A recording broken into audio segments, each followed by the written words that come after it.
ವಾಲ್ಮೀಕಿ ನಿಗಮ ಹಗರಣದಿಂದ ಬೀಳುತ್ತಾ ಸರ್ಕಾರ. ವಾಲ್ಮೀಕಿ ನಿಗಮ ಹಗರಣದಿಂದ ಸರ್ಕಾರ ಬಿದ್ರೂ ಅಚ್ಚರಿ ಇಲ್ಲ. ಬಿಜೆಪಿ ಶಾಸಕ ಮಹೇಶ್ ತೆಂಗಿನಕಾಯಿ ಸ್ಫೋಟಕ ಹೇಳಿಕೆ.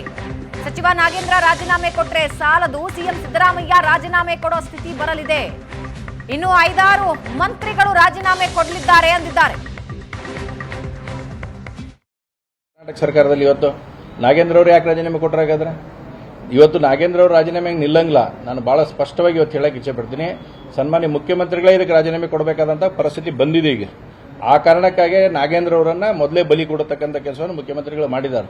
ಹಾಗಾದ್ರೆ ಇವತ್ತು ಫೈನಾನ್ಸ್ ಖಾತೆಯನ್ನು ನಿರ್ವಹಣೆ ಮಾಡ್ತಕ್ಕಂಥವ್ರು ಯಾರು? ಸ್ವತಃ ಮುಖ್ಯಮಂತ್ರಿಗಳಿದ್ದಾರೆ. ನಿಮ್ಮ ಖಾತೆಯಿಂದ ಇವತ್ತೆಲ್ಲ ಹಣ ವರ್ಗಾವಣೆ ಆಗ್ತಾ ಇದೆ. ನಿಮ್ಮ ಮೂಗಿನಡಿಯಲ್ಲೇ ನಿಮ್ಮ ಖಾತೆ ಕೆಳಗಡೆ ಎಲ್ಲ ಹಣ ವರ್ಗಾವಣೆ ಆಗಿದೆ. ಹಾಗಾದ್ರೆ ಇದಕ್ಕೆ ರೆಸ್ಪಾನ್ಸಿಬಿಲಿಟಿ ಯಾರ್ದು? ಇವತ್ತು ಸರ್ಕಾರನ ವಜಾಗೊಳಿಸ್ತಕ್ಕಂಥ ಪರಿಸ್ಥಿತಿ ಕರ್ನಾಟಕದಲ್ಲಿ ಬಂದಿದೆ.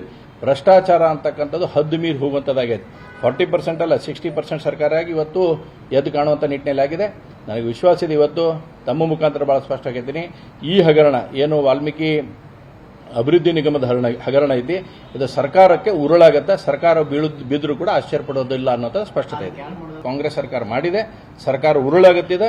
ಇವತ್ತು ಕೇವಲ ಒಬ್ಬರು ಮಂತ್ರಿ ಅಲ್ಲ, ಈಗ ನಿಮ್ಮ ಅನೇಕ ಮಾಧ್ಯಮದಲ್ಲಿಗಳೇ ನಿನ್ನೇನು ತೋರ್ಸಾಗುತ್ತೆ, ಇನ್ನೂ 5 ಜನ ಮಂತ್ರಿಗಳು ಹೋಗ್ತಾರೆ ಅನ್ನೋದಲ್ಲ.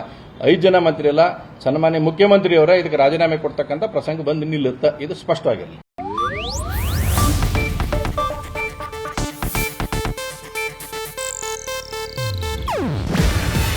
ಇದು ಏಷ್ಯಾನೆಟ್ ನ್ಯೂಸ್ ನೆಟ್ವರ್ಕ್ ಪ್ರಸ್ತುತಿ. ನೀವು ನೋಡ್ತಿದ್ದೀರಾ ಏಷ್ಯಾನೆಟ್ ಸುವರ್ಣ ನ್ಯೂಸ್.